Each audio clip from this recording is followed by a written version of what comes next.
dirahmati dan diberkahi, puji dan syukur hanya milik Rabb kita Allah Subhanahu wa taala yang senantiasa selalu dan terus-menerus menghunjam indahkan di kedalaman hati kita nikmatnya iman, lezatnya hidayah dan menakjubkannya hidup di jalan-jalan kebaikan, sehingga kita terus bisa mengubah setiap nikmat sekecil apapun dalam hidup kita menjadi samudra syukur dan semesta bahagia tak berbatas. Kita senantiasa terus bisa mengubah setiap anugerah yang tercurah, bahkan menderas tiada henti dalam hidup kita menjadi bulir-bulir ketaatan indah kita kepadanya. Mudah-mudahan pertemuan indah iman kita pagi hari ini selepas menunaikan subuh berjamaah untuk kembali bertolabul ilmi, mudah-mudahan menjadi pertemuan iman terbaik di bulan terbaik, yaitu bulan Ramadan, yang membuat kita terus semangat mempersembahkan karya-karya amal soleh terbaik untuk Allah yang terbaik di kehidupan kita, yang memantaskan Allah Subhanahu wa taala terus menganugerahi kita pahala-pahala terbaik, dan kita bisa keluar dari Ramadan tahun ini menjadi alumni-alumni terbaik.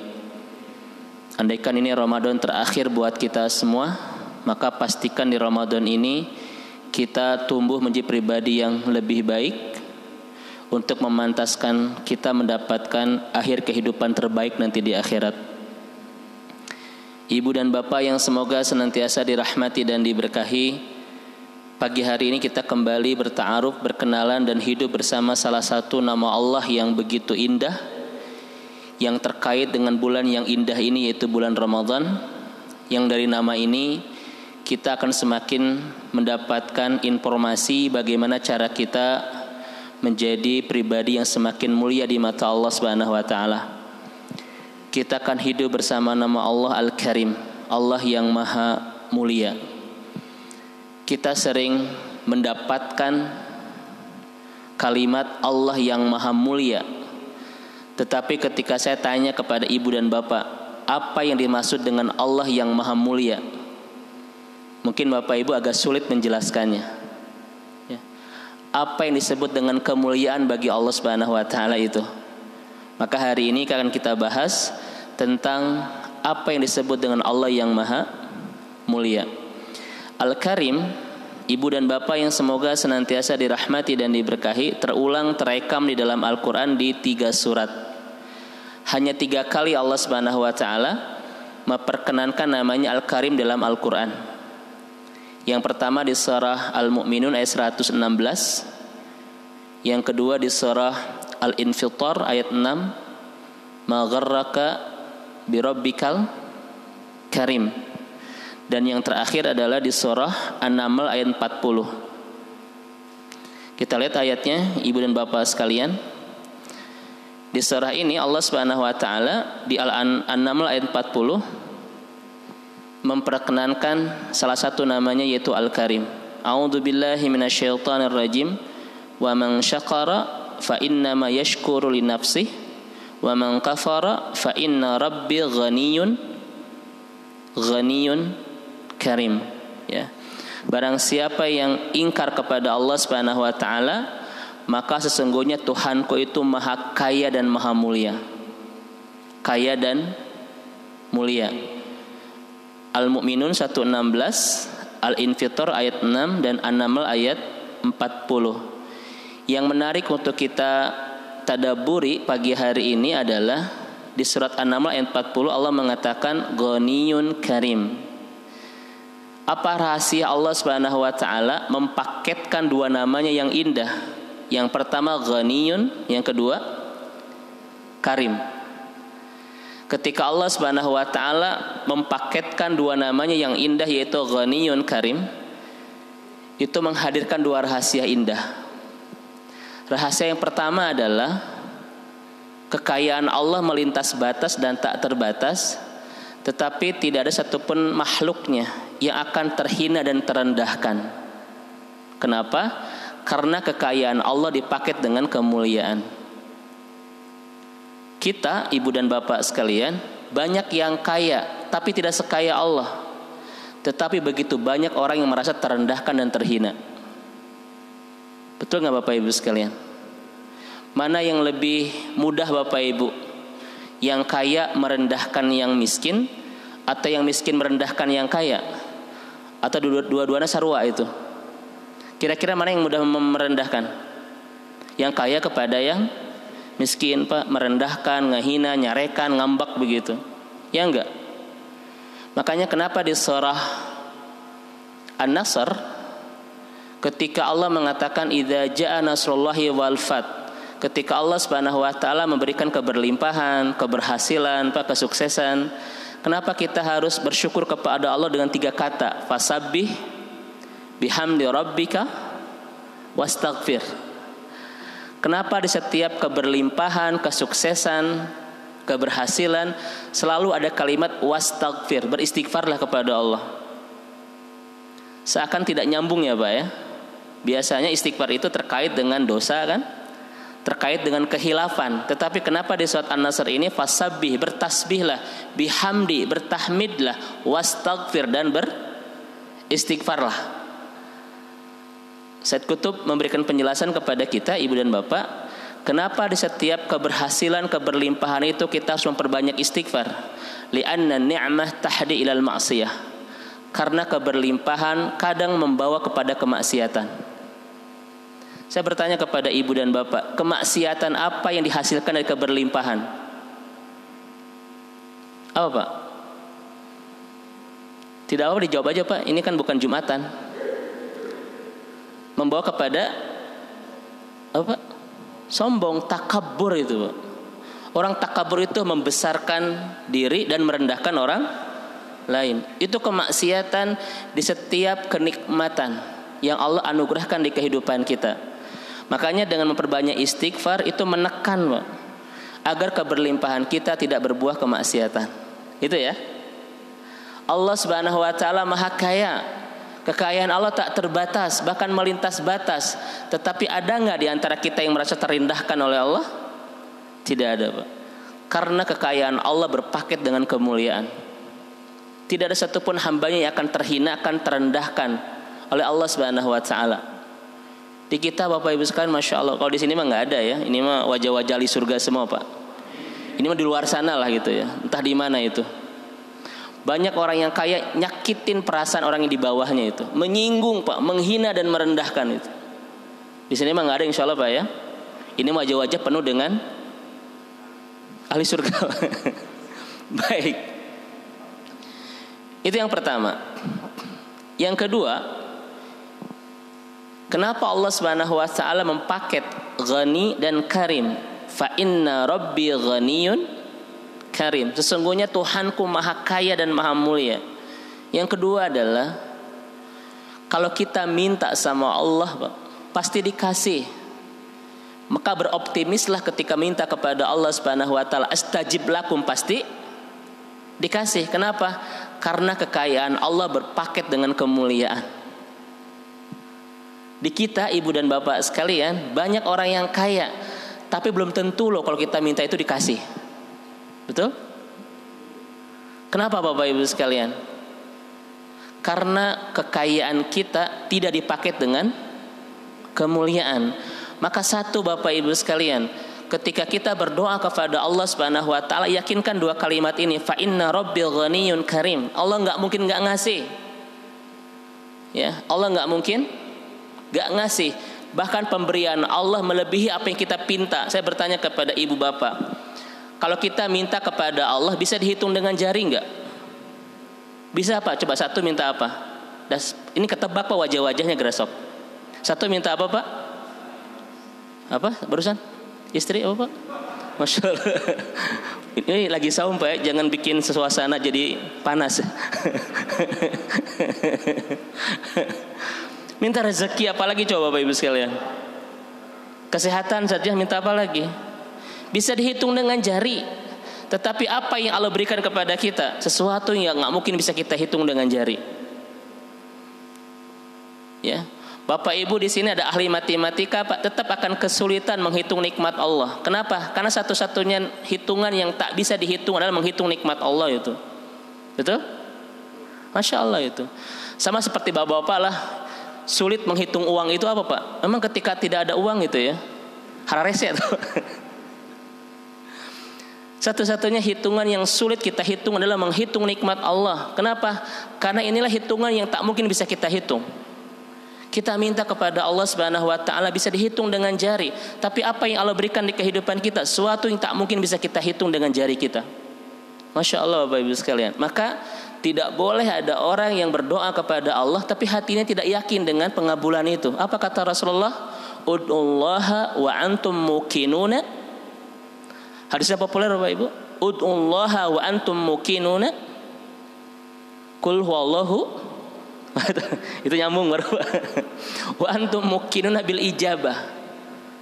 Berdoalah kepada Allah sepenuh keyakinan kita bahwa doa kita akan diijabah. Kenapa? Karena pengabulan doa bergantung kepada kekuatan keyakinan kita untuk dikabulkan doa itu. Sebaliknya kalau Bapak Ibu istijal. Apa istijal? Istijal itu kata Rasulullah adalah qad da'autu falam ara yastajibuli faistahsiru inda dzalik wa yad'u du'a. Itu namanya istijal, Pak. Istijal itu orang berdoa kepada Allah, tetapi ketika tidak dikabulkan, dia mulai enggak yakin hatinya bahwa doanya akan dikabul. Dia merasa bosan, dia merasa malas, kemudian dia tinggalkan doa itu. Itu namanya istijal. Kata Rasulullah itu.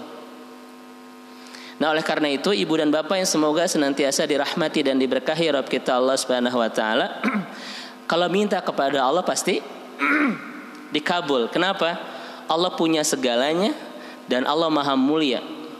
Kita gak mungkin, Pak, bukan gak mungkin, belum tentu bisa ngasih, karena kekayaan kita tidak dipakai dengan kemuliaan itu. Setuju Bapak Ibu ya? Baik. Al-Karim di dalam bahasa Arab dipakai untuk 4 penggunaan.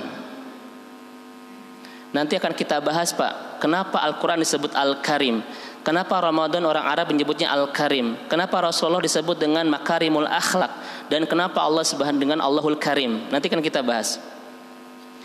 Yang pertama Bapak Ibu sekalian, Al-Karim digunakan dalam bahasa Arab untuk karimun nasab, untuk menjelaskan pancak kaki atau keturunan orang mulia. Karim itu untuk menjelaskan keturunan yang mulia. Contoh misalnya ibu dan bapak sekalian, dalam sebuah hadis riwayat Imam Bukhari dari Ibnu Umar, Rasul pernah memberikan julukan yang sangat indah kepada laki-laki yang paling tampan pada bumi ini, Yusuf alaihissalam. Kalau saya bertanya kepada bapak ibu, siapakah julukan Nabi Yusuf? Itu bukan ucup, awas bapak ibu ya. Awas bukan ucup. Rasul sendiri loh yang ngasih julukan kepada laki-laki ganteng ini. Apa kata Rasulullah? Al-Karim, Ibnul Karim, Ibnul Karim, Ibnul Karim. Ada 4 karim diulang-ulang oleh Rasulullah SAW ketika memberikan nama indah untuk Yusuf alaihissalam. Al-Karim, Ibnul Karim, Ibnul Karim, Ibnul Karim. Kenapa sampai diulang 4 kali karim, Pak? Ketika Rasulullah SAW memberikan panggilan kepada Yusuf alaihissalam. Karena memang Rasul Yusuf itu karim, seorang nabi. Ibnul Karim, bapaknya pun seorang nabi. Siapa? Yakub. Ibnul Karim, kakeknya pun seorang nabi. Siapa? Ini sambil ngetes, Pak. Dan buyutnya pun seorang nabi. Siapa? Ibrahim itu. Ini keturunan mulia Bapak Ibu sekalian. Ibrahim, Ishak, Yakub, Yusuf. Maka mereka disebut apa kata Rasul? Al-Karim, Ibnul Karim, Ibnul Karim, Ibnul Karim. Ya. Makanya kalau Bapak Ibu di sini ada yang darah biru, Pak. Darah biru itu bukan dukung Persib, Chelsea, bukan, Mbak ya. Atau Italia kan biru semua itu. Tetapi yang pancak kakinya orang terhormat itu. Oh, dia Al-Karim itu, Pak. Kenapa? Karena mempunyai pancak kaki yang mulia. Taib. Ini yang pertama. Yang kedua, ibu dan bapak sekalian, Al-Karim dipakai dalam bahasa Arab untuk menjelaskan man kana lahu suratun hasanah, untuk menjelaskan wajah yang sangat tampan. Saya pakai sangat ya, karena ada tampan biasa, Pak, ayat lumayan, Pak. Ainu lumayan, ainu kasep, ada yang rada kasep, ada yang paling kasep gitu. Di sini yang mana Bapak Ibu sekalian? Lumayan, rada kasep, kasep atau sangat kasep? Di sini yang mana? Atau lumayan, Pak? Atau di bawah lumayan? Baik. Man kana lahu suratun hasanah. Al-Karim dipakai dalam bahasa Arab untuk menjelaskan wajah yang tampan. Makanya kita lihat perkataan para wanita ketika melihat wajah Yusuf. Lihat kalimatnya, hasya lillah ma hadza basharan in hadza ila malakun karim. Hasalillah itu Pak, maha besar Allah. Ya. Apa bahasanya ya? Untuk menunjukkan ketakjubkan. Kalau bahasa Inggrisnya Pak, oh my god gitulah. Ya. Bahasa Indonesianya apa Pak? Bukan OMG, itu singkatan Pak. OMG mah itu bahasa gaul. OMG. Hasyalillah ma hadza basyaron. Ini bukan laki-laki biasa. In hadza ila malakun karim. Ini adalah malaikat yang sangat tampan. The beautiful angel Pak. Malaikat yang sangat tampan sekali. Sampai-sampai Imro'atul Aziz, istri seorang pejabat pun Pak gak bisa kontrol melihat ketampanan itu. Betul? Saya bertanya kepada Bapak Ibu, perempuan yang menggoda Yusuf ini murahan gak Pak? Tidak, dia itu Imro'atul Aziz, istri seorang pejabat. Tetapi kenapa lost control? Bukan perempuan ini murahan, laki-lakinya terlalu tampan itu. Jadi yang salah siapa? Mari kita jelaskan hari ini Pak. Yang salah siapa? Makanya bapak-bapak malam dia segini cukup lah Pak ya. Tidak akan menimbulkan fitnah kalau segini ya Pak, insya Allah itu. Iya, nah itu mungkin Zat, itu bahasa lainnya itu ya.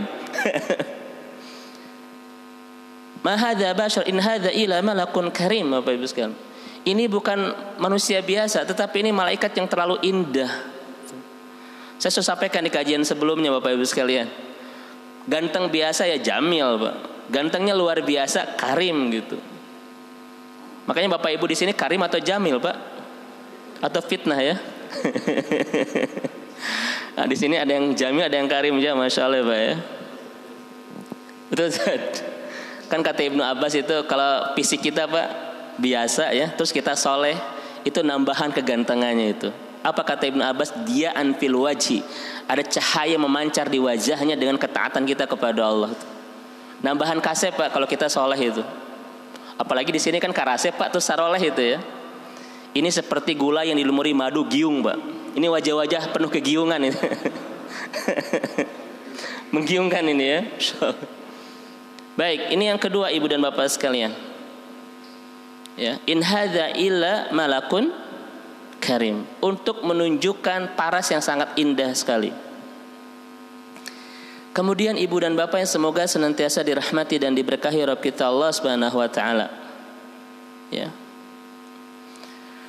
Yang ketiga, karena ini masih mukadimah Bapak Ibu, yang ketiga, Al-Karim digunakan di dalam bahasa Arab untuk menjelaskan al-ihsan dunas su'al. Orang yang mudah memberi tanpa diminta. Kan ada orang yang memberi setelah diminta, betul? Ini mah Bapak Ibu, dia gampang memberi tanpa diminta. Selalu aja mudah untuk keluar itu, tanpa diminta terlebih dahulu. Itu namanya karim. Dan mudah-mudahan di sini adalah orang-orang karim. Mengeluarkan harta kita dan apapun yang diperlukan oleh saudara kita untuk mengembangkan senyum mereka dan kebahagiaan kehidupannya tanpa diminta, itu namanya adalah karim. Ayah di kita Pak memberi tapi setelah diminta. Ayah oke Pak nu diminta harese itu untuk meri itu ya. Kan saya sudah sampaikan kepada Bapak Ibu sekalian, ru'aiul mu'min, keindahan seorang mukmin dilihat dari apa yang bisa dia berikan, bukan apa yang dia bisa kumpulkan itu Pak. Kalau hanya untuk mengumpulkan enggak perlu iman Bapak Ibu sekalian, betul enggak? Jadi Bapak Ibu, kerja iman itu bukan mengumpulkan, tetapi memberikan apa yang kita kumpulkan itu. Maka keindahan seorang mukmin terlihat dari apa yang dia bisa berikan, bukan apa yang bisa dia kumpulkan. Saya sudah sampaikan kepada Bapak Ibu sekalian, laut mati Pak, Bahrul Mayyit di Jordan itu, kenapa disebut laut mati? Kata ulama, karena lautan ini hanya bisa mengumpulkan air tetapi tidak bisa menyalurkan ke yang lain. Maka kalau bapak-bapak kerjaannya cuma mengumpulkan uang, harta, tapi tidak menyalurkan, disebut apa? Disebut apa Pak? Pedit Pak, bukan laut mati, pedit. Bukan laut mati. Disebut bakhil Bapak Ibu sekalian. Ya enggak? Kan kata Rasul apa? As-sadaqah burhan. Sedekah itu adalah bukti. Bukti apa? Bukti dari keimanan seseorang. Maka kalau Bapak Ibu ingin lihat kehebatan iman seseorang, Pak, lihat seni memberinya itu. Karena Rasul mengatakan as-sadaqah burhan. Sedekah itu adalah bukti dari keimanan seseorang. Kalau Bapak Ibu ingin mengukur kehebat apakah iman seseorang, Pak, lihat seni memberinya itu. Karena orang beriman terlihat kehebatan imannya ketika dia menyalurkan, bukan ketika dia mengumpulkan. Setuju Bapak Ibu? Makanya wajar Ibu dan Bapak sekalian, Rasulullah SAW itu ditanya oleh Ummu Salamah, ya Rasulullah, kenapa Anda tuh seperti merasakan sakit yang begitu kerasa banget? Apa kata Rasulullah? Saya tidak sakit. Saya hanya ingat kita punya uang sekian puluh dirham, tetapi belum sempat kita berikan kepada yang lain Pak itu. Bayangin Bapak Ibu sekalian, Rasul kehilangan kebahagiaan ketika belum membahagiakan. Itulah iman Pak. Hanya bahagia ketika setelah membahagiakan. As'adunas liyas adanas. Orang yang iman itu orang yang akan bahagia setelah dia bisa membahagiakan. Kenapa? Karena Allah akan menderaskan kebahagiaan di hidup orang-orang yang mudah membahagiakan. Setuju nggak Bapak Ibu sekalian? Ya, saya ulang kembali Bapak Ibu sekalian, orang beriman itu bahagianya setelah bisa membahagiakan. Maka jangan berharap Allah deraskan kebahagiaan di kehidupan kita ketika kita tidak membangun seni membahagiakan yang lain itu. Ini namanya karim Pak, al-ihsan dunas su'al. Ya. Oleh karena itu, Ibu dan Bapak yang dimuliakan Allah Subhanahu wa taala,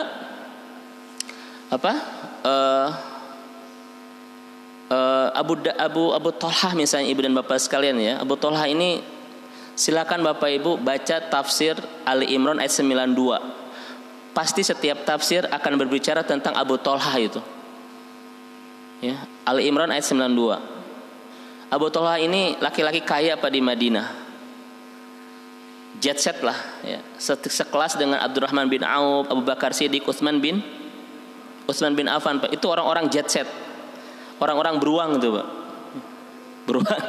Kalau saya panda atau kucing ya. Ini beruang. Beruang punya uang itu ya. Datang kepada Rasulullah SAW, ya Rasulullah, ya disampaikan Pak, dari semua kekayaanku di Madinah ini, yang paling aku cintai adalah Bayroha, yaitu kebun kurma. Maka Bapak Ibu ya, kalau orang Arab Pak bercerita tentang kekayaan itu biasanya dua simbolnya. Satu Bayroha, yaitu kebun kurma. Yang kedua unta merah Pak. Kenapa disebut unta merah? Karena warnanya itu nggak cerdas Pak. Masa kenapa disebut unta merah? Karena warnanya merah, itu nggak cerdas Pak. Unta merah ini unta paling mahal ya Pak ya. Kalau mobil mah sekelas dengan apa? Apa? Terserah bapak-bapak lah gitu ya, mangga. Itu kekayaan yang paling mewah itu. Dan Abu Thalhah ini Bapak Ibu, dari semua kekayaan yang dia miliki, yang paling dia cintai apa? Bayroha, kebun kurma. Dan apa kata Abu Thalhah kepada Rasulullah? Ya Rasulullah, aku ingin sedekahkan ini kepada Allah sebagai tabunganku untuk akhiratku kelak tuh. Maka kata Rasulullah, berikan itu kepada aqaribuka, kepada kerabat-kerabat dekatmu yang kekurangan. Ini Ibu dan Bapak sekalian, ya, yang dirahmati dan diberkahi Allah Subhanahu wa taala. Salah satu karakteristik unik para sahabat Rasul yang sulit dimiliki generasi setelahnya apa? Idza kana ahabu syai'an ja'aluhu lillahi subhanahu wa ta'ala. Ketika mereka memiliki sesuatu yang mereka cintai di kehidupan ini, mereka berlomba persembahkan itu untuk Allah. Itu karakter para sahabat. Idza kana ahabu syai'an ja'alahu lillahi subhanahu wa ta'ala. Kalau mereka memiliki sesuatu yang mereka cintai di kehidupan ini, mereka berlomba-lomba untuk dihadiahkan bagi Allah. Di antaranya Abu Thawlah ini itu. Ya, Masya Allah. Mudah-mudahan di sini hadir orang-orang yang karim, Pak ya. Orang-orang yang mudah memberi tanpa diminta itu. Baik, orang-orang yang bahagianya adalah ketika memberi, bukan ketika mendapatkan. Ya, ini sudah kita bahas di kajian sebelumnya. Baik, Bapak Ibu, kita masuk yang keempat. Di sini kita akan mulai kajian kita. Barusan mukadimah saja, Pak. Makna al-karim yang keempat, yaitu asyai'ul ladzi yakthirul manfaah, sesuatu yang berlimpah kemanfaatannya. Tadi yang pertama apa, Bapak Ibu? Makna karim yang pertama. Ini belum 30 menit loh, Bapak Ibu. Satu tadi apa yang pertama? Untuk menunjukkan keturunan yang mulia. Yang kedua, ini mau diteruskan nggak, Bapak Ibu? Kena yang jawab. Untuk menunjukkan paras yang sangat indah. Yang ketiga, al-ihsan duna su'al, Pak. Orang yang mudah memberi tanpa diminta. Masuk yang terakhir, yang keempat. Ini penting sekali. Asyai'ul ladzi yakthirul manfaah, sesuatu yang berlimpah kemanfaatannya. Contoh, al-inab, Bapak Ibu, anggur. Inab itu anggur kan. Kalau kurma itu ada dua, Pak. Ada rutab, ada tamar. Kalau rutab itu rutob, kurma basah. Kalau tamar, kurma kering kan. Nah, inab dalam bahasa Arab itu artinya anggur. Tetapi ketika pohon anggur itu, Pak, buahnya lebet. Apa lebet itu ya? Buahnya melebet. Alah, banyak, Bapak Ibu. Buahnya itu banyak sekali. Itu disebut dengan kirman, dari karim. Lebet, Bapak Ibu, buahnya itu. Sesuatu yang berlimpah itu. Maka kalau Bapak Ibu punya kebun anggur, tetapi buahnya banyak, Pak, itu bukan hadikatul inab, tapi kirman, yang buahnya sangat banyak. Yang kedua, unta dalam bahasa Arab disebut dengan naqah, Pak, terutama unta muda. Naqatun. Atau Bapak Ibu sering mendapatkan bahasa Arab unta itu apa? Jamal ya. Naqah itu unta muda.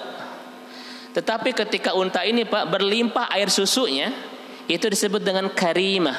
Naqatul karimah. Ya. Unta yang banyak air susunya. Maka kita masuk ke sini, Bapak Ibu sekalian. Al-Qur'anul Karim. Ramadan Karim. Rasul makarimul akhlak, akhlaknya karim. Dan Allah, Pak, Allahul Karim. Mari kita satu-satu akan urai itu. Salah satu sifat Al-Quran dari 4 sifat yang populer, Pak, kan Al-Mazid, kemudian Al-Hakim, Al-Azim, Al-Karim. Ini salah satu 4 sifat Al-Quran yang populer. Al-Majid di surat apa? Qaf wal Qur'anil Majid. Al-Hakim di surat Yasin, Pak. Yasin, terus Hakim. Kemudian Ibnu Katsir memberikan istilah yang populer bagi Al-Quran, Al-Quranul Azim. Betul ya? Maka tafsir Ibnu Katsir itu apa, Pak? Tafsir Al-Quranul Azim, bukan Al-Quranul Karim loh. Dan salah satu dari 4 sifat Al-Quran ini adalah Al-Karim. Pertanyaan saya kepada Bapak Ibu, kenapa Al-Quran disebut dengan Al-Karim? Khawatir puluhan tahun kita menamakan Al-Quran Karim, tapi kita nggak tahu apa maknanya itu. Al-Quran Karim terus. Bapak Ibu boleh nggak mengatakan Al-Quranul Hakim? Boleh, Pak. Al-Quranul Majid? Boleh. Tapi yang terkenal di kita apa, Pak? Karim kan? Kenapa Al-Quran disebut dengan Al-Karim? Asyai'ul ladzi yaksirul manfa'ah, Pak. Karena apapun yang kita butuhkan untuk membangun istana kebahagiaan dunia akhirat, semuanya ada di dalamnya itu. Semua keperluan kita Bapak Ibu, semua kebutuhan kita untuk bisa bahagia dunia akhirat, semuanya ada di dalamnya. Gitu loh. Dari mulai ayat pertama surat Al-Fatihah sampai terakhir surat An-Nas, semuanya Bapak Ibu nggak ada yang sia-sia. Itu berlimpah kemanfaatan buat kita. Maka disebut dengan karim. Maka ulama mengatakan kalau Bapak Ibu mencari kebahagiaan di luar Al-Quran, tidak akan pernah menemukan. Yang Bapak Ibu temukan di luar bukan sa'adah, bukan kebahagiaan, tapi wahmus sa'adah, kebahagiaan semu itu Pak. Contoh misalnya Bapak Ibu ya, Ustaz abi nuju rudet hoyong ka Pangandaran misalnya Pak gitu. Di Pangandaran mungkin bahagia tidak Pak? Mungkin, tapi mungkin juga tidak. Yang lain apa jalan-jalan di pantai, imah ngambang we ke tengah tuh Pak ya. Lap aja begitu Pak. Tapi topik wal hidayah itu. Mungkin dia bahagia, mungkin tidak. Tetapi setelah pulang lagi ke Bandung, rudet deui moal Pak. Rudet Pak, arto seep, seseheuna namru ya. Dan lain sebagainya. Maka lihat Bapak Ibu sekalian, orang yang tidak bersama Al-Qur'an Pak, kebahagiaannya tidak konstan. Kitu we tah Pak tah. Bahagia rudet Pak, bahagia rungsing gitu ya terus Pak. Kenapa? Karena yang dia temukan itu bukan kebahagiaan, tetapi wahmus sa'adah, kebahagiaan semu. Kenapa? Karena Allah tidak menyediakan kebahagiaan yang kita butuhkan di luar Al-Quran. Itu namanya karim Bapak Ibu.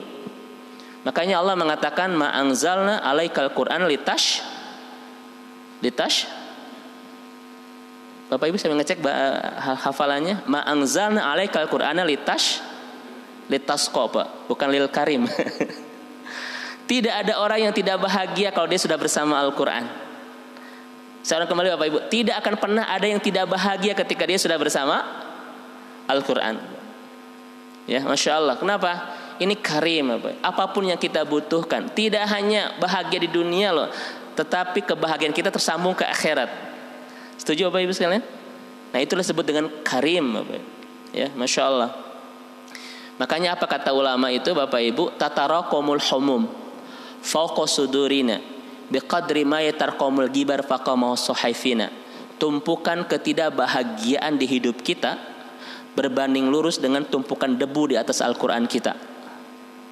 Seulang Bapak Ibu sekalian, tatarakumul humum fauqa sudurina, tumpukan ketidakbahagiaan di dada kita biqadri, berbanding lurus dengan yatarqamul ghibar faqama sahifina, berbanding lurus dengan tumpukan Al-Quran, tumpukan debu di atas Al-Quran kita. Maksudnya apa Pak?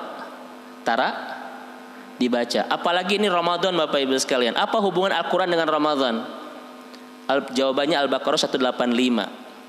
Jadi ketika Imam Syafi'i menghatamkan Al-Quran di Ramadan 60 kali, ya Bapak Ibu minimal 59 atau Pak lah. Di bawah Imam Syafi'i dikit lah gitu. Ya. Ketika Abu Hanifah selama Ramadan menghatamkan berapa kali Pak? Sittuna khutbah 60 kali, ya Bapak Ibu mah berapa Pak wajarnya itu? Ya 58 lah ya. Nah itu Bapak Ibu sekalian. Punten Bapak Ibu di sini sampai hari ini sudah berapa kali hatam Pak di sini? Dan ini kelihatan wajah-wajah ahli Quran semua Bapak Ibu. Ada yang sudah hafal 27, 38 juz di sini, Masya Allah lah. Ya. Kalau Pak Nel mau jangan diragukan lagi Pak. Ini masyayikh ini ya, ulama besar kita tuh, Masya Allah. Iya Bapak Ibu, ini Syekh Akbar Pak. Pasti sudah hafal 32 juz ya Ustaz ya, Masya Allah. Barokah ya Ustaz ya, Masya Allah. Beliau guru saya Pak ketika di Saudi ya, Masya Allah. Nah ini dan Bapak yang semoga senantiasa dirahmati dan diberkahi Rabb kita Allah Subhanahu wa taala. Yang memberikan nilai spesial Ramadan ini Bapak Ibu Al-Qur'an. Bahkan di 10 terakhir Pak di Ramadan ini itu kan hari-hari terbaik. Bercerita tentang apa? Al-Qur'an Pak. Inna anzalnahu fi lailatil. Seakan-akan Allah ingin mengatakan apa sih sama kita Bapak Ibu? Siapa yang ingin spesial Ramadannya, spesialkan hubungan dia dengan Al-Qur'an. Allah ingin bilang gitu. Siapa yang ingin menjadikan Ramadan tahun ini Ramadan terbaik, maka dia harus melakukan hubungan terbaik bersama Al-Quran di Ramadan ini. Artinya apa Pak, Bu? Orang yang masuk Ramadan tetapi tidak ada keistimewaan hubungan dia bersama Al-Quran, Ramadannya tidak spesial dan tidak istimewa. Betul Bapak Ibu ya? Itu Bapak Ibu sekalian terkait dengan hubungan Ramadan dengan Al-Quran. Makanya Imam Qatadah itu Pak 40 kali khatam. Imam Bukhari thalathuna khatbah 30 kali khatam itu ya. Di tengah kesibukan mereka Pak dengan sekian ribu santrinya itu.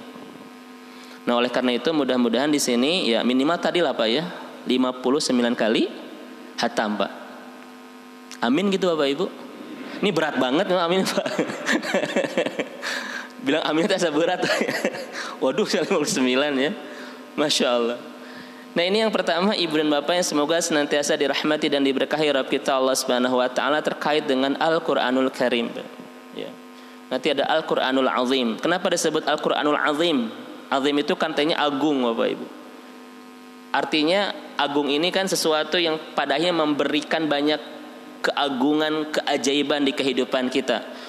Maka Bapak Ibu sekalian, siapapun yang ingin banyak keajaiban Pak di kehidupannya, maka ajaibkan hubungan dia bersama Al-Quran. Karena semua Al-Quran itu semuanya penuh dengan kemukjizatan Pak ya. Mukjizat hurufnya, mukjizat iramanya, mukjizat maknanya, mukjizat keindahan bahasanya.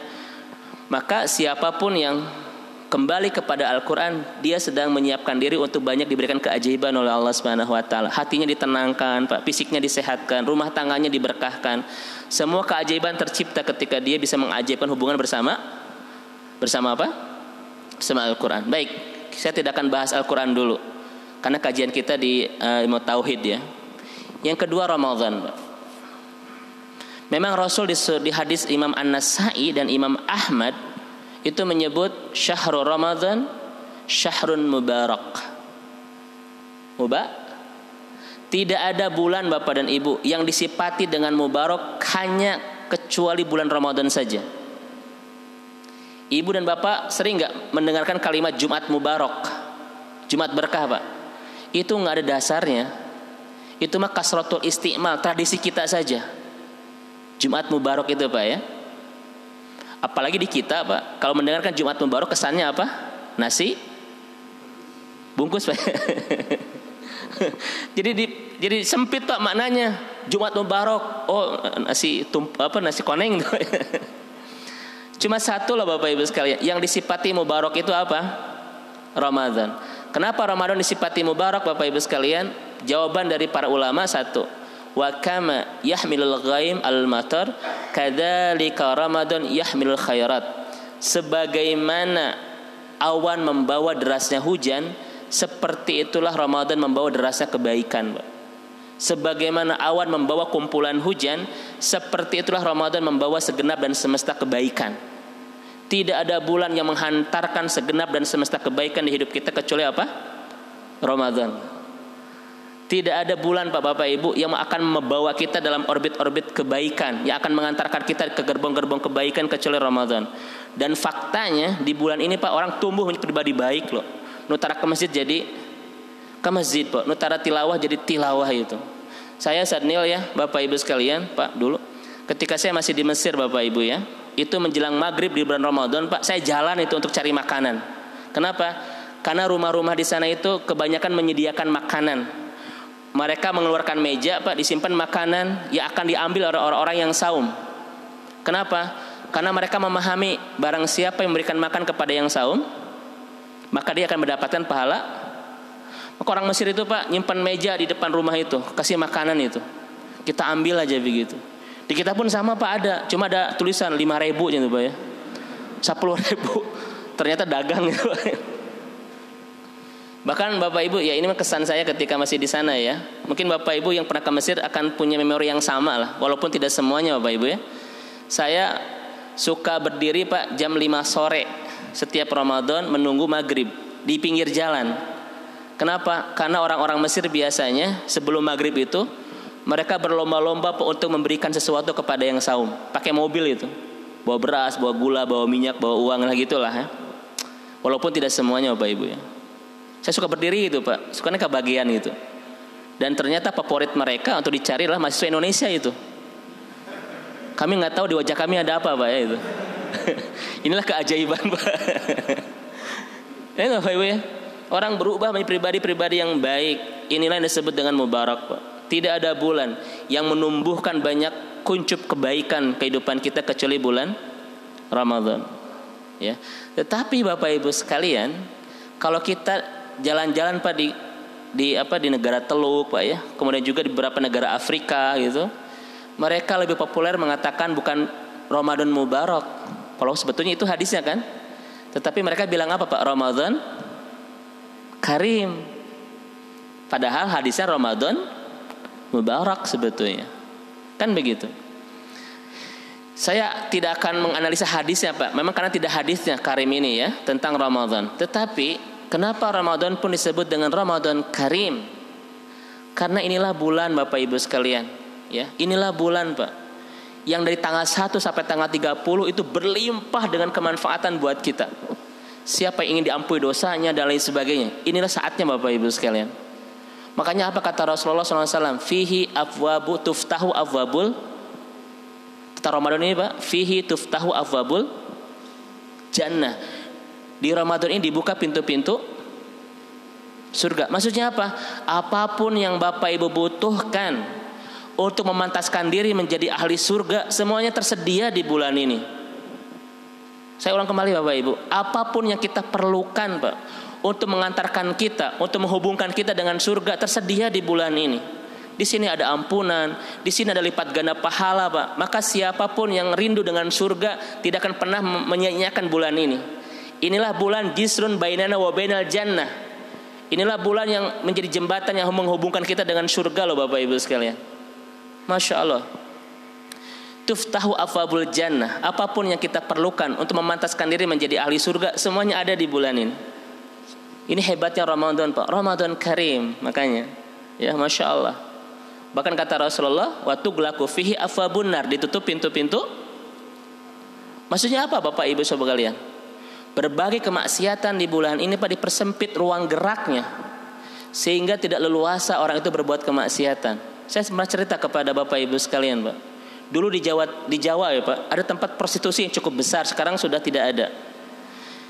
Tempat prostitusi ini Pak setiap Ramadan tutup. Dan lucunya ada tulisan itu di gerbang itu, mohon maaf kami libur karena memperingati Ramadan, dan akan dibuka lagi pada Syawal tuh Pak ya. Soleh pisan ya teh. Ya bahasanya itu Pak, dan akan dibuka pada Syawal itu. Ini kan sama Metro TV dulu Pak ya, beberapa tahun yang lalu saya masih ingat ketika saya baru pulang itu. Ada salah satu pegiatnya itu ya, lagi pulang kampung Pak. Itu kebetulan orang Sumatera. Mbak mau kemana? Ke Sumatera. Kenapa? Karena selama Ramadan saya libur. Akan kembali lagi, insya Allah. Ketika orang Islam itu Pak, insya Allah. Masya Allah Bapak Ibu ya. Ini mah lucu-lucuannya Pak ya. Tetapi ya seperti itulah tentang hebatnya Ramadan Karim, di mana segala potensi kebaikan ditumbuhkan dan di mana segala potensi kemaksiatan itu Allah persempit ruang geraknya. Ini Bapak Ibu sekalian yang disebut dengan Ramadan Karim. Maka di Ramadan Karim ini Bapak Ibu yang terhebat adalah bersahabat dengan Al-Quranul Karim. Paham ya? Taib. Yang ketiga Ibu dan Bapak sekalian, Rasul dalam sebuah hadis riwayat Imam Malik, innama bu'ithtu liutammima makarimal akhlak. Seakan-akan Rasul mengatakan kepada kita, Rasulullah itu Pak rajulun karim. Rajulun Karim. Baik, saya sudah ngasih bantuan kepada Bapak Ibu Al-Quranul Karim, Ramadan Karim. Saya langsung bertanya kepada Bapak Ibu, kenapa Rasulullah Pak dalam sebuah hadis riwayat Imam Hakim disebut Malik ya kalau tidak salah, nanti lihat Imam Malik disebut dengan makarimul akhlak, rajul karim. Kira-kira jawabannya apa? Ini saya sudah kasih bantuan tadi Pak dua, Al-Quran dan Ramadan. Bapak Ibu, kenapa Rasul disebut makarimul akhlak?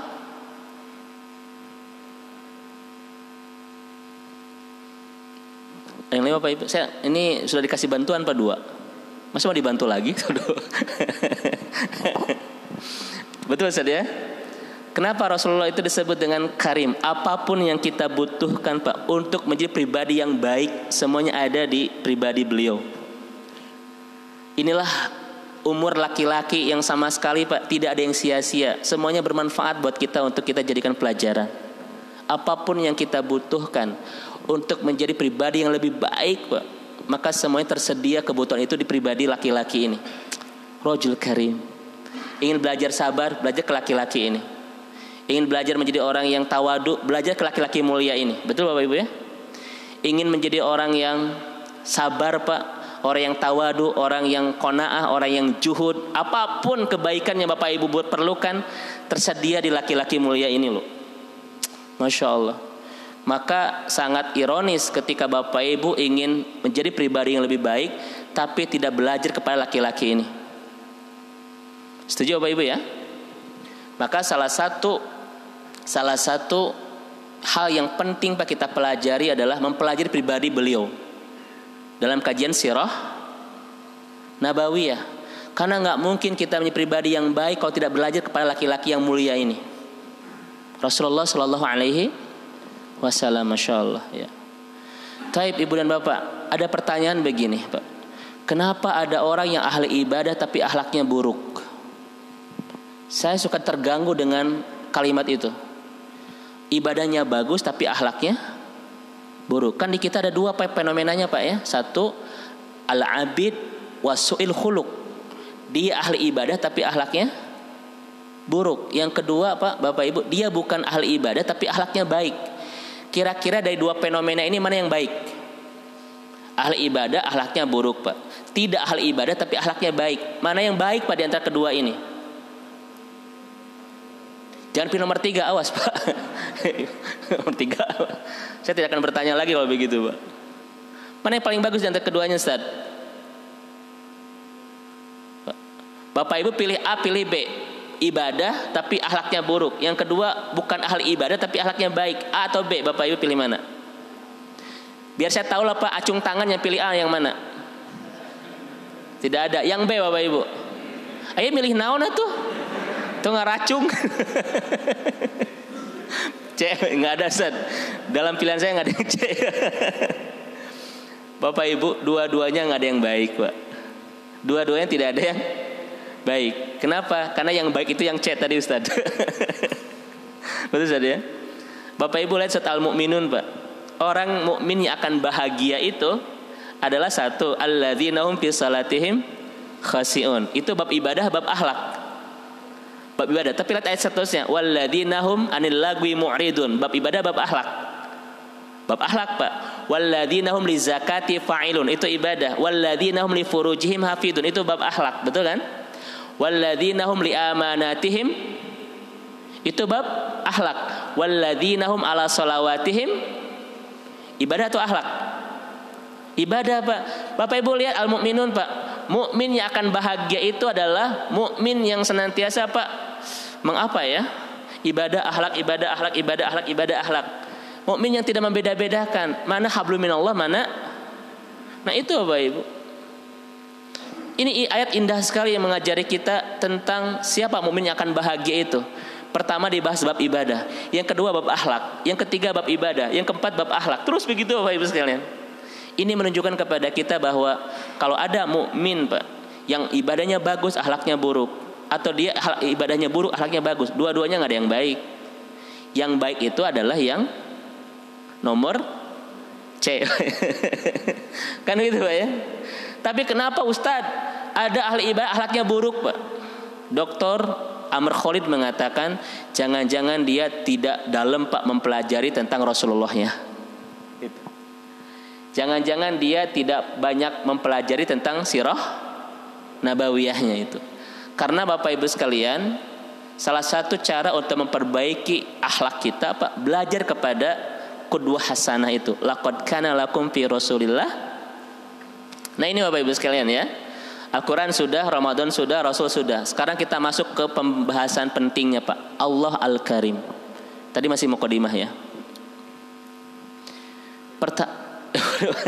Mau 1 jam Bapak Ibu, gak apa-apa lah ya.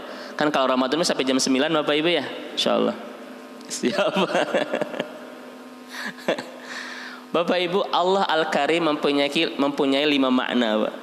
Ini kata Imam Al-Ghazali. Ada 5 makna. Makna yang pertama, siapa Allah yang mulia itu? Kadang Bapak Ibu kita tidak paham ya. Siapa Allah yang maha mulia itu?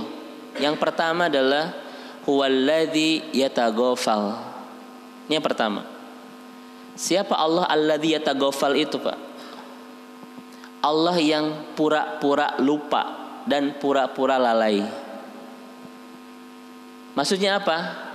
Ketika berinteraksi dengan kita, Pak, Allah itu yataghafal, taghaful, terus ngasih kebaikan, Pak, terus ngasih rezeki, terus ngasih kesehatan, terus ngasih kebahagiaan. Padahal kita ini sedang banyak dosa loh. Tetapi Allah pura-pura lupa dengan dosa kita. Sehingga Allah terus ngasih kebaikan, ngasih kebahagiaan, ngasih rezeki, Pak. Semua Allah kasih yang terbaik dalam hidup kita, padahal kita sedang banyak dosa. Itu Al-Karim, Bapak Ibu sekalian. Masya Allah ya. Dosa-dosa yang kita lakukan setiap hari, Pak, Allah balas dengan rezeki, Allah balas dengan kesehatan, Allah balas dengan kebahagiaan, Pak. Betapa mulianya Allah bagi hidup kita itu. Contoh Bapak Ibu sekalian, ya, kalau Bapak Ibu tersakiti, Pak, hati ya, sampai sakit pisan. Sakitnya di mana, Pak? Di sini itu. Bagaimana sih, Pak? Di sini. Di sini tadi tunjukkan nih, Pak, di sini gitu. Tunjukkan. Bapak Ibu punya rezeki, mudah enggak berbagi dengan orang itu? Bapak Ibu disakiti sama seseorang, kemudian kita punya rezeki, mudah enggak berbagi dengan orang itu? Sulit, Pak. Sulit kan? Yang kedua, ibu dan bapak tahu semua aib-aib saya. Ustaz Dedi mah kapangi modalnya gitu, Pak. Kira-kira mau duduk di sini enggak mendengarkan ceramah saya? Enggak, Pak. Betul ya? Tetapi Allah tahu enggak dosa-dosa kita, Pak? Tahu enggak aib-aib kita? Berhenti enggak memberikan rezeki dalam hidup kita? Berhenti enggak mencintai kita, Pak? Berhenti enggak memberikan kebaikan dalam hidup kita? Enggak. Kenapa? Al-Karim. Indah, Pak ya? Andaikan Allah seperti kita, Pak, mudah baperan, Pak, mungkin kita sudah tidak ada di dunia ini loh. Betul, Ustaz. Kita sudah tidak ada di dunia ini, Bapak Ibu. Kalau Allah seperti kita, karena mungkin setiap hari kita serahkan kepada Allah pas semua kemaksiatan kita itu. Allah ngasih rezeki, kita balas dengan kemaksiatan. Kalau Allah, Pak, sakit hati, kira-kira kita masih ada enggak? Enggak, Bapak Ibu sekalian. Tetapi kenapa sekarang kita masih ada? Karena kita punya Allah Al-Karim. Maka Bapak Ibu sekalian, ini kaidahnya, Pak, Bu, kalau kita berinteraksi dengan orang lain, Pak, harus karim, harus pura-pura lupa bahwa dia itu banyak salah sama kita. Ketika Bapak Ibu berinteraksi dengan orang, Pak, harus karim, pura-pura lupa, pura-pura tidak ingat bahwa dia itu banyak kesalahan kepada kita. Kenapa? Agar kita terus bisa memberikan senyuman terbaik, Pak, sapaan terbaik, salam terbaik, interaksi terbaik. Kalau Bapak Ibu masih ingat terus, Pak, semua dosa-dosa orang itu kepada kita, ketika senyum tulus gak? Hese, Pak, barerat itu. Nanya ge hoream itu. Lamun bisa mah teu papangih deui. Itu, Pak ya. Sekali lagi Bapak Ibu, kalau kita berinteraksi dengan orang lain, seakan-akan dia tidak punya salah sama kita, Pak. Biar kita terus bisa memberikan pelayanan terbaik sebagai seorang muslim kepada saudaranya. Salam kita, sapa kita, senyum kita, yang terbaik semuanya. Padahal dia punya banyak salah kepada kita, betul, Pak? Itu jiwa Al-Karim. Bapak Ibu kalau semua ingat dosa-dosa orang lain kepada kita, saya yakin Bapak Ibu nggak semangat ke masjid. Si Bapak eta nu kieu, coba. Si Bapak eta nu kieu. Nggak semangat ke masjid dah. Moal tenang hati, moal khusyuk. Ayo, Pak, pengajian. Si Bapak itu ayah saya moal khusyuk gitu, Pak. Bapak Ibu lihat surat Yusuf ayat 101. Apa kata Yusuf ketika berkumpul dengan saudaranya? Apa kata Yusuf, Pak? Qad ahsana bi in akhrajani minas sizni. Telah baik Tuhanku kepadaku yang telah mengeluarkan aku dari penjara. Saya tanya Bapak-bapak sekalian, dosa saudara Nabi Yusuf bab penjara, bab sumur? Bab penjara, bab sumur? Bab sumur, Pak. Tetapi kenapa Yusuf membahas bab penjara? Karena kalau Yusuf membahas bab sumur, hati saudaranya tidak akan enak gitu. Betul, Pak? Itu hebatnya Yusuf, Pak. Ker kasepnya bager itu. Ada Bapak ker Yusuf kan ker kasepnya bager, Bapak.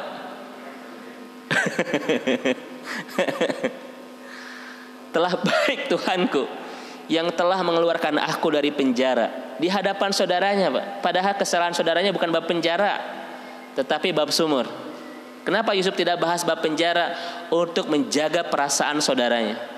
Karena kalau Yusuf membahas bab sumur, tidak enak hati itu. Maka kalau Bapak Ibu sudah memaafkan, gak usah diungkit-ungkit lagi kesalahan orang lain. Ya terusnya diungkit, Pak, masih ingat gak 2 tahun yang lalu Papa pernah gibah saya menyeri hati ya Pak. Tapi dah saya mah soleh, saya makan Bapak. Engkau dimaafkan tapi dibahas terus Pak ya. Hati Bapak gak akan nyaman. Walaupun saya sudah memaafkan, kalau saya masih membahas. Pak masih ingat gak Ramadan kemarin Pak? Bapak tuh habis sendal saya loh, aduh. Tapi dah saya mah ahli surga, saya maafkan gitu. Yang sombong gitu. Nah ini nggak bisa Pak Ibu. Udah jangan dibahas lagi kesalahan yang sudah termaafkan itu. Yusuf tidak ngebahas bab sumur. Yusuf bahas penjara. Dan apa kata Yusuf? Min ba'di anna jago syaitan baini wa baini ikhwati. Setelah setan merusak hubungan kita itu.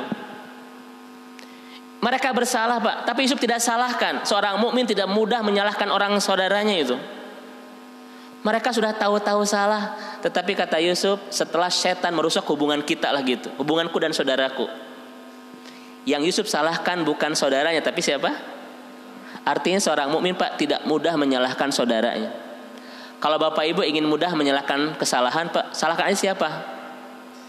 Setan. Pertanyaan saya Bapak Ibu, bagaimana hukum menyalahkan setan? Pak, apa hukum menyalahkan setan? Nggak apa-apa Pak. Bebas Pak. Memang karena mereka bersalah. Setiap kerusakan hubungan pasti penyebabnya siapa? Syaitan Bapak Ibu sekalian. Pertanyaan saya kepada Bapak Ibu, kenapa setan senang merusak hubungan? Karena mereka berjanji sama Allah apa? La azalu ugwi ibadak. Aku ingin rusak ibadah hambamu. Kenapa setan Pak mudah merusak hubungan? Karena setan ingin merusak ketaatan kita kepada Allah. Bapak Ibu malah semangat ibadah loh. Kalau hubungan Bapak Ibu rusak ke sini coba. DKM Pak rusak dengan bapak-bapak di sini Pak ya. Atau Bapak rusak dengan tetangga. Kira-kira semangat gak bertemu di masjid? Gak Bapak Ibu, mending di rumah masing-masing ibadah Pak ya. Iya tenang Pak. Daripada ke masjid lihat si iya gitu Bapak Ibu ya.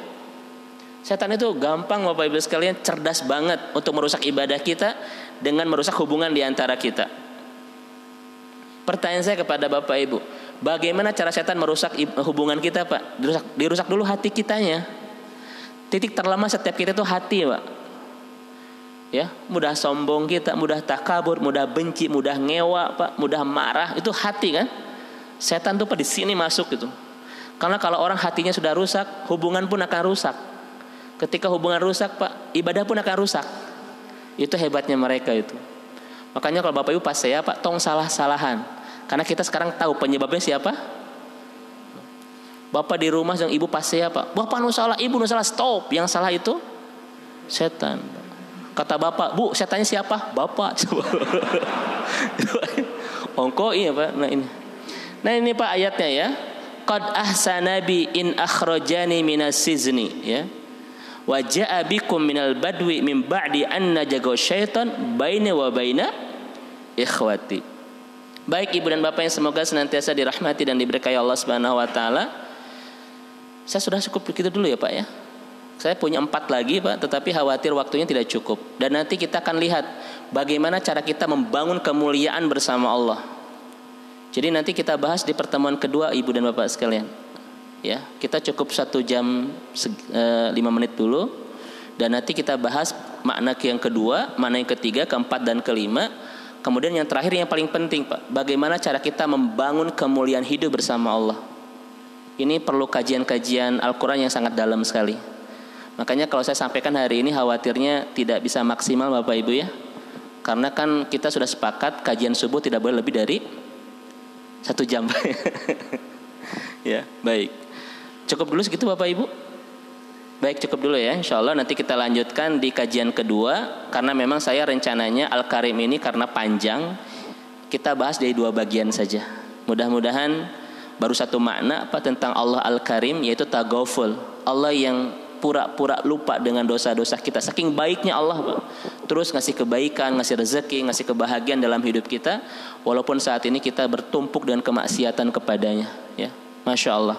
Mudah-mudahan nanti kita dipertemukan lagi di pertemuan kedua untuk membahas tentang Allah Al-Karim. Bapak Ibu ada yang sampaikan, saya persilahkan. Jadi ada waktulah 5 menit 10 menit untuk tanya jawab. Bapak Ibu mangga. Dan orang mulia itu Pak tidak menyusahkan saudaranya. Itu Pak ya. Itu aja Pak, itu pesan saya kepada Bapak Ibu. Orang yang mulia itu tidak menyusahkan saudaranya Pak. Lagi saum Pak, lagi lapar, ditanya lagi Pak ya. Itu membebani sebetulnya. Ada Bapak Ibu sekalian? Bapak Karim Pak. Baik, kalau tidak ada Ibu dan Bapak, saya cukupkan sekian. Walaupun masih setengahnya, tetapi mudah-mudahan ada banyak kebaikan yang bisa kita raih bersama-sama pagi hari ini. Mudah-mudahan membuat kita makin jatuh cinta kepada Allah Subhanahu wa taala, makin nikmat Pak, makin lezat di setiap irisan ketaatan kita kepadanya, dan makin membuat hidup kita bahagia insyaallah. Karena itulah 3 targetan dari kajian kita membahas tentang bab akidah ini. 1, makin jatuh cinta kepada Allah. 2, makin nikmat Pak beribadah kepadanya, dan makin bahagia menjalani kehidupan.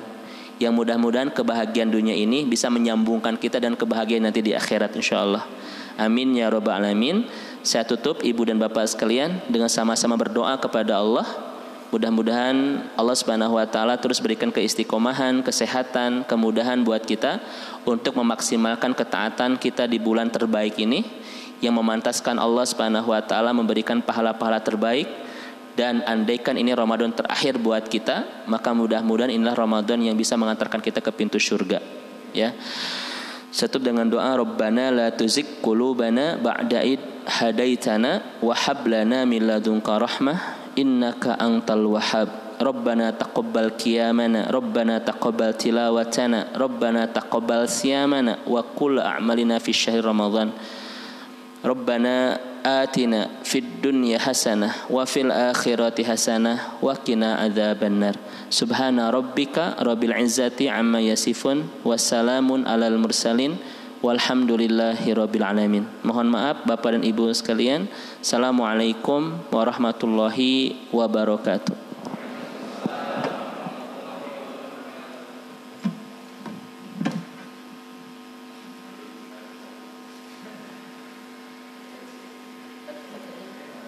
Alhamdulillah cukup.